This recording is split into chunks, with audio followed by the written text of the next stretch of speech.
ప్రకారంగా మెదులుకోవాలి తప్ప చట్టాన్ని అతిక్రమించి ఈ ప్రభుత్వానికి కొమ్ము కాయొద్దని కూడా పోలీసులకు కూడా మేము హితవు పలుకుతా ఉన్నాం. ఎందుకంటే ప్రజాపాలన అంటే స్వేచ్ఛ ఉంటుంది అనుకున్నారు అందరు. ఇవాళ నీ దగ్గర స్వేచ్ఛ ఎక్కడున్నది? నీ ప్రజాపాలన గుట్టు రట్టయిపోయింది. నీ ప్రజాపాలనలో నీ అబద్ధాలను నీ మోసాలను నిలదీస్తే అన్ని కేసులు అక్రమంగా నిర్బంధించుడు తప్ప ఇంకోటి ఏం కూడా ఈరోజు ప్రజలకు కనబడతలేదు. సుమిత్రులారా, ఈరోజు యాదాద్రి లక్ష్మీనరసింహస్వామి దర్శనానికి మేము వచ్చాం. మీ అందరికీ కూడా తెలుసు ఏం జరిగిందో కూడా మీ అందరికీ తెలుసు. ఈ రాష్ట్రంలో డిసెంబర్ 7వ తేదీన మా ప్రభుత్వం అధికారంలో వచ్చిన వెంటనే ఏకకాలంలో 2 లక్షల రుణమాఫీ చేస్తామని చెప్పింది రేవంత్ రెడ్డి గారా కాదా? ఏమైంది? డిసెంబర్ 7 ఎందుకు చేయలేదు నువ్వు? డిసెంబర్ 9 నాడు రుణమాఫీ చేస్తా అన్నావు, డిసెంబర్ 7 నాడే గద్దెకెక్కినావు, కానీ రుణమాఫీ మర్చిపోయినావు నువ్వు. ఈరోజు నువ్వు ఆనాడు ఎన్నికల ముందేమో అసెంబ్లీ ఎన్నికల ముందు 6 గ్యారంటీలు హామీలతోని ప్రజల్ని మోసపుచ్చినావు.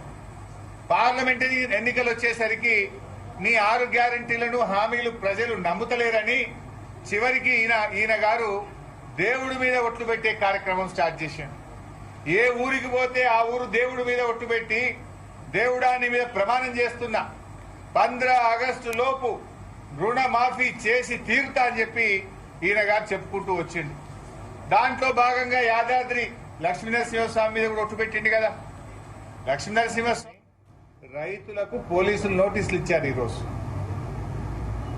అదేవిధంగా రేవంత్ రెడ్డి సొంత గ్రామం కొండారెడ్డిపల్లిలో మీడియా కవరేజ్ కోసం వెళ్లినటువంటి జర్నలిస్టు సరిత గారి మీద రేవంత్ రెడ్డి అనుచరులు దాడి చేశారు.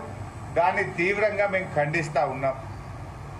కరీంనగర్ జిల్లా చిగురుమామిడిలో ధర్నాకు వెళ్తున్న రైతులను, నిరసన చెప్పడానికి వెళుతున్న రైతులను పోలీసులు అడ్డుకొని మీరు నిరసన చెప్పడానికి మీకు హక్కు లేదు అని వాళ్ళు ఈరోజు అడ్డుకున్నటువంటి పరిస్థితి. అదేవిధంగా ఆదిలాబాద్లో ఇవాళ ధర్నాలు ఉన్నాయని వెంటనే పోలీస్ యాక్ట్ను అమల్లోకి యుద్ధ ప్రాతిపదికన తీసుకొస్తున్నారు. అంటే అడుగడుగున ఈరోజు రాష్ట్ర వ్యాప్తంగా ఇవాళ ధర్నాలను అడ్డుకునేటువంటి ప్రయత్నం రేవంత్ రెడ్డి గారి ప్రభుత్వం చేస్తూ ఉంది. ఈ చర్యలన్నింటినీ కూడా మేము తీవ్రంగా ఖండిస్తా ఉన్నాం. లాఠీలతోనో బెదిరింపులతోనో నోటీసులతోనో రైతుల యొక్క ఆగ్రహానికి నువ్వు ఆనకట్ట వేయలేవు రేవంత్ రెడ్డి అని చెప్పి కూడా తెలియజేస్తా ఉన్నాం. ఇవాళ నువ్వు చేసిన మోసం, ద్రోహం దాన్ని సరి చేసుకో తప్ప పోలీసులను లాఠీలను అక్రమ కేసులను పెట్టి అది అడ్డుకుంటా అంటే మూర్ఖత్వం తప్ప ఇంకోటి కానే కాదు. ఇవాళ రేవంత్ రెడ్డి గారు రైతుల రుణం మాఫీ చేస్తా, మొదటి సంతకం పెడతా, డిసెంబర్ 7 నాడే రుణం మాఫీ చేస్తా అని చెప్పినావు. కానీ ఈరోజు ఏం చేస్తున్నావు? రైతుల రుణం తీరుస్తా అని చెప్పి రైతులతోని రణం చేస్తా ఉన్నాడు ఈ రేవంత్ రెడ్డి గారు. అన్నదాతకు అన్యాయం చేసినోడు ఇలా ఎప్పుడు కూడా బాగుపడనే చరిత్ర చెప్తుంది. ఎద్దేడ్చిన వ్యవసాయం బాగుపడదు, రైతేడ్చిన రాజ్యం బాగుపడదని చెప్పి చరిత్ర మనకు చెప్పింది. కానీ ఇలా రేవంత్ రెడ్డి గారు ప్రభుత్వం ధర్నా చేస్తే, తమ హక్కులను అడిగితే, రుణమాఫీ కాలేదని ప్రశ్నిస్తే ఇలా అక్రమ కేసులు పెట్టి రైతుల్ని వేధిస్తా ఉన్నారు. చివరికి జర్నలిస్టుల మీద కూడా దాడులు చేయడం అనేది చాలా తీవ్రమైనటువంటి విషయం. మాది ప్రజారాజ్యం అని గప్పాలు కొట్టినావు కదా రేవంత్ రెడ్డి. నీ ప్రజారాజ్యం అంటే, నీ ఇందిరమ్మ రాజ్యం అంటే అణిచివేయడమేనా? ఇందిరమ్మ రాజ్యంలో నిరసన చేసే హక్కు ఉండదా? ప్రజా పాలనలో రైతులు తమ బాధల్ని చెప్పుకొని తమ నిరసన చెప్పే హక్కు రైతులకు ఉండదా అని చెప్పి ఈరోజు రేవంత్ రెడ్డి గారిని నేను ప్రశ్నిస్తా ఉన్నా. ఈ దుర్మార్గపు చర్యలను బీఆర్ఎస్ పార్టీ పక్షాన మేము తీవ్రంగా ఖండిస్తా ఉన్నాం. నువ్వు ఎన్ని కేసులు పెట్టినా, ఎన్ని ఆంక్షలు పెట్టినా, చివరి రైతుకు రుణమాఫీ జరిగేదాకా బీఆర్ఎస్ పార్టీ ప్రధాన ప్రతిపక్షంగా నీ వెంట పడుతూనే ఉంటుంది, రైతుల పక్షాన పోరాటం చేస్తూనే ఉంటుంది అని చెప్పి రేవంత్ రెడ్డి గారి ప్రభుత్వాన్ని హెచ్చరిస్తా ఉన్నాం. పోలీసులు కూడా చట్ట ప్రకారంగా మెదులుకోవాలి తప్ప చట్టాన్ని అతిక్రమించి ఈ ప్రభుత్వానికి కొమ్ము కాయొద్దని కూడా పోలీసులకు కూడా మేము హితవు పలుకుతా ఉన్నాం.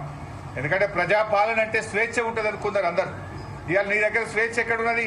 నీ ప్రజాపాలన గుట్టు రట్టయిపోయింది. నీ ప్రజాపాలనలో నీ అబద్ధాలను, నీ మోసాలను నిలదీస్తే అన్ని కేసులు అక్రమంగా నిర్బంధించుడు తప్ప ఇంకోటి ఏం కూడా ఈరోజు ప్రజలకు కనబడతలేదు. సుమిత్రులారా, ఈరోజు యాదాద్రి లక్ష్మీనరసింహస్వామి దర్శనానికి మేము వచ్చాం. మీ అందరికి కూడా తెలుసు ఏం జరిగిందో కూడా మీ అందరికి తెలుసు.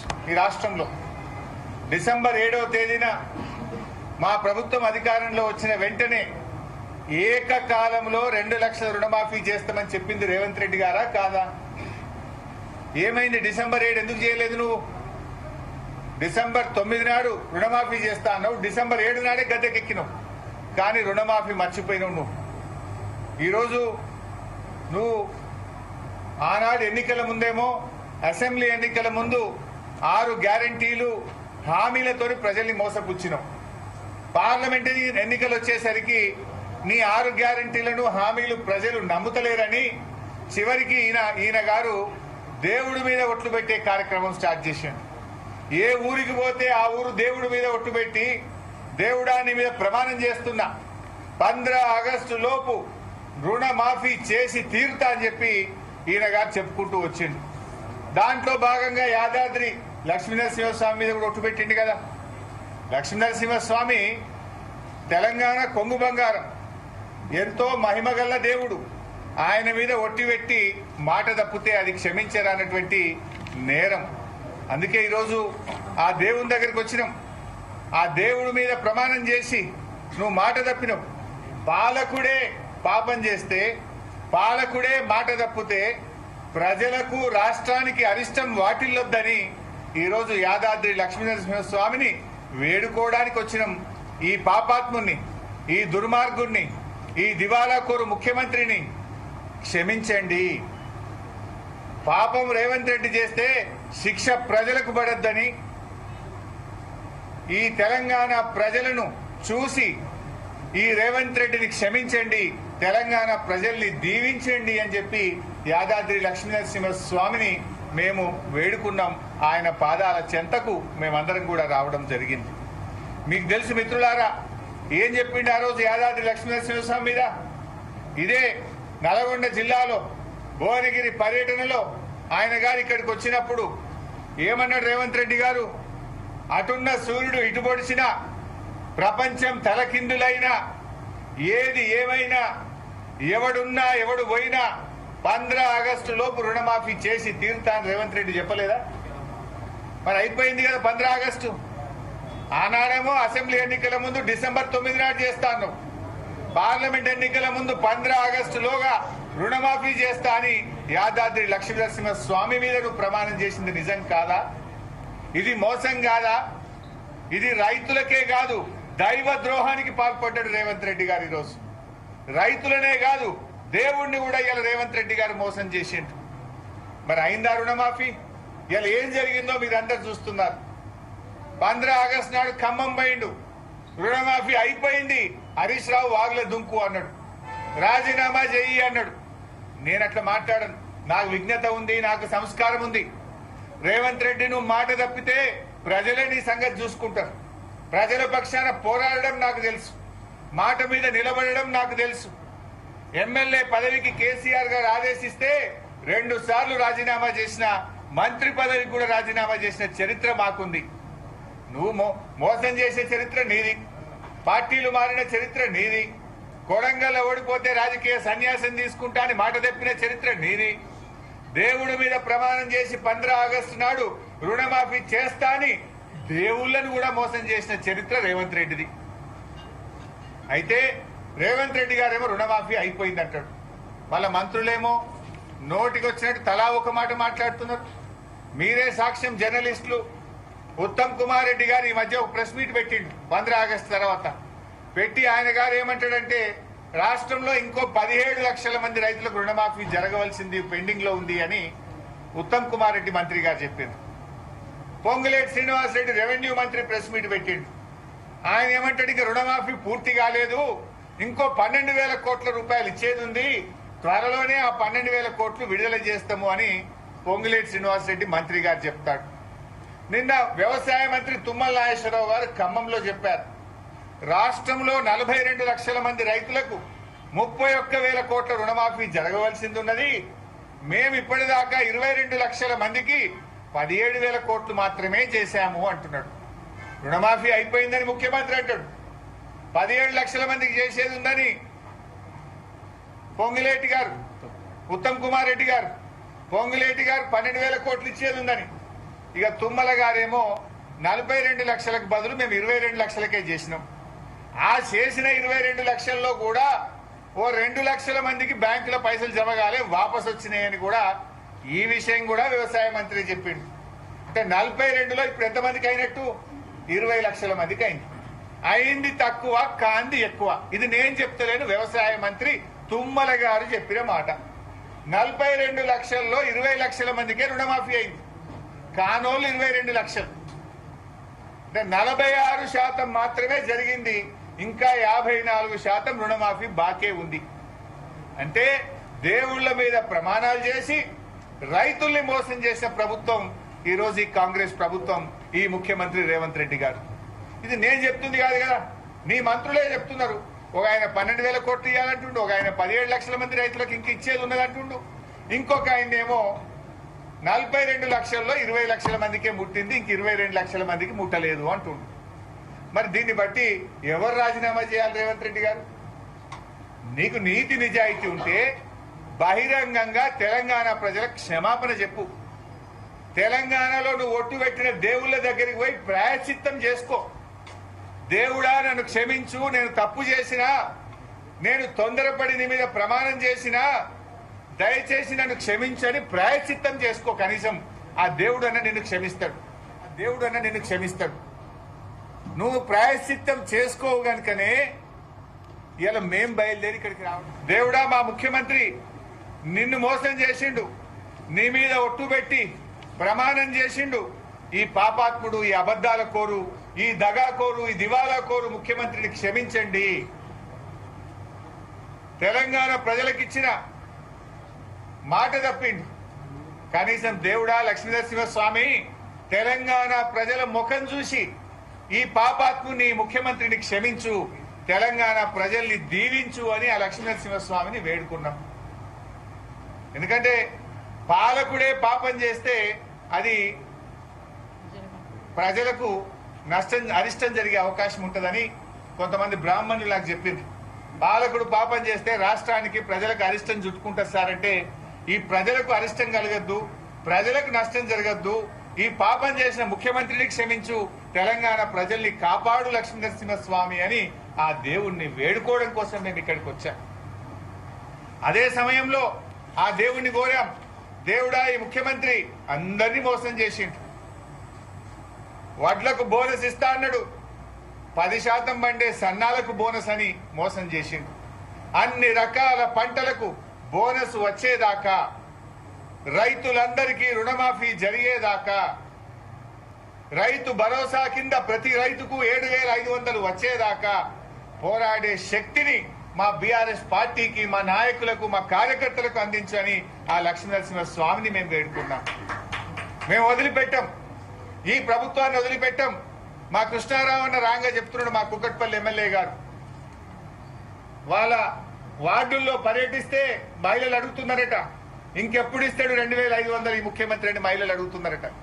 ఇంకెప్పుడు ఇస్తాడు 4,000 పెన్షన్ అని ఇలా వృద్ధులు, వితంతువులు వార్డుల్లో తిరుగుతుంటే అడుగుతున్నారన్న మా కుక్కట్పల్లిలో అని మా ఎమ్మెల్యే కృష్ణారావు గారు రాంగా చెప్తా ఉన్నాడు.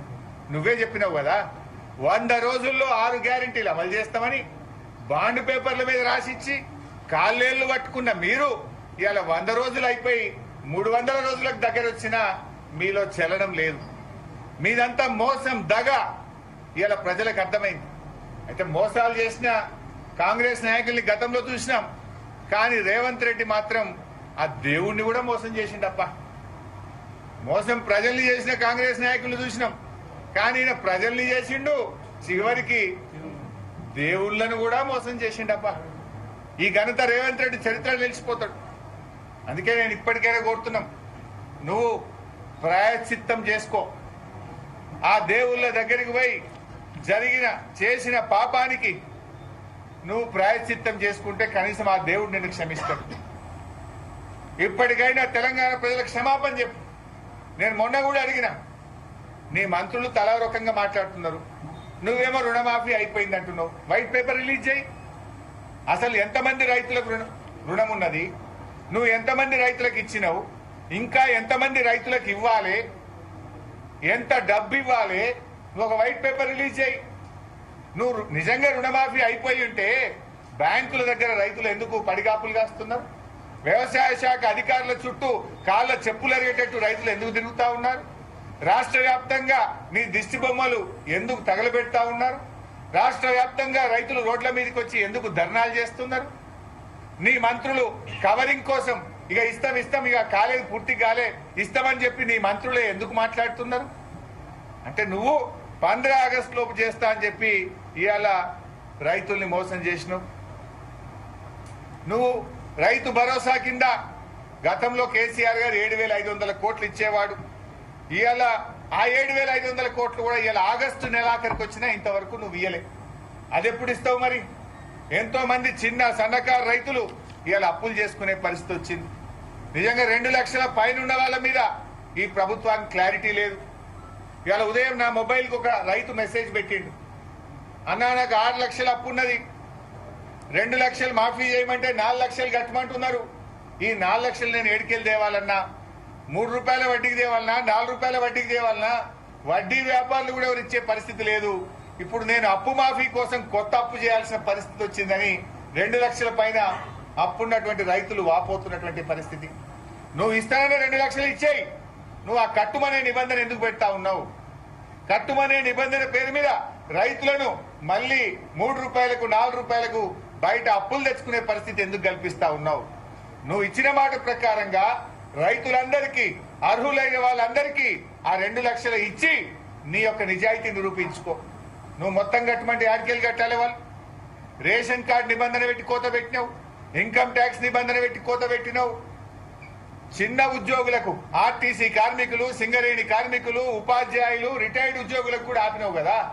స్పీకర్కి ఇచ్చినావు, ఎమ్మెల్యేలకు ఇస్తున్నావు, కానీ ఆర్టీసీ సింగరేణి కార్మికులు ఏం పాపం చేసిందే?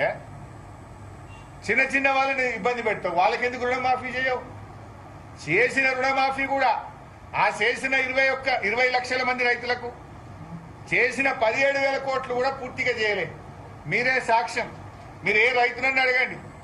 డిసెంబర్ 7 నాడు ముఖ్యమంత్రి గారు రుణమాఫీ చేస్తా అని చెప్పిండు, ప్రమాణ స్వీకారం చేసినాడు. చెయ్యకపోగా ఇప్పుడు ఏమంటుండు? డిసెంబర్ 7వ తారీఖు వరకే నేను వడ్డీ చెల్లిస్తా, డిసెంబర్ 7 నుంచి ఇప్పుడు ఆగస్టు దాకా రైతులు వడ్డీ కడితేనే బ్యాంకులు రైతులకు రుణం మాఫీ చేస్తున్నారు. అంటే ఇది పూర్తి మాఫీ కాదు, పాక్షిక మాఫీ. 42 లక్షలు చేసేది ఉంటే 20 లక్షల మందికే చేసినావు. చేసిన 20 లక్షల మందికి కూడా పూర్తి రుణం మాఫీ చేయలే, వడ్డీ వాళ్ళనే కట్టుకోమంటున్నావు, మిత్తి వాళ్ళనే కట్టుకోమంటున్నావు. అది ఎట్లా కరెక్ట్ అని అడుగుతా ఉన్నా. నువ్వు డిసెంబర్ 9 నాడు చేస్తే మిత్తి వాళ్ళకి పడకపోవు కదా. నువ్వు డిసెంబర్ 9 నాడు చేయకపోవడం వల్ల, ఆగస్టులో చేయడం వల్ల ఈ 7 నెలల మిత్తి రైతులు ఎందుకు భరించాలి? తప్పు నీది, శిక్ష రైతులదా? నువ్వు ఆ వడ్డీ కూడా రైతులకు ప్రభుత్వమే చెల్లించాలని చెప్పి బీఆర్ఎస్ పార్టీ డిమాండ్ చేస్తా ఉంది. ఇది యాదాద్రి లక్ష్మీనరసింహ స్వామితో మా యాత్ర ప్రారంభమైంది. ఈ యాత్ర ఆయన ఎక్కడెక్కడ ప్రమాణం చేసిండో, ఆయన అన్ని దేవాలయాల మీద చేసిండు, మెదక్ చర్చి మీద చేసిండు, జహంగీర్ పీర్ దర్గా మీద కూడా చేసిండు. అన్ని చోట్ల పోతాం, అన్ని చోట్ల కూడా తప్పకుండా దేవుళ్ళని ప్రార్థిస్తాం. సిక్కు మతస్థుల్లో ఒకటి ఉంటుంది బై సార్, మీకు తెలుసు అనుకుంటా. ఎవరైనా అబద్ధం ఆడితే, తప్పు చేస్తే సిక్కు మతస్థుల్లో ఏం శిక్ష ఉంటుందో తెలుసా? దేవాలయాన్ని కడిగిపిస్తారు, మొత్తం దేవాలయాన్ని తుడిపిస్తారు, మొత్తం అది శుద్ధి చేపిస్తారు. అట్లా చేయి, నీ పాపం అన్న పోతుంది. నువ్వు చేసిన తప్పులను దేవుడు అన్న క్షమిస్తాడు నిన్ను.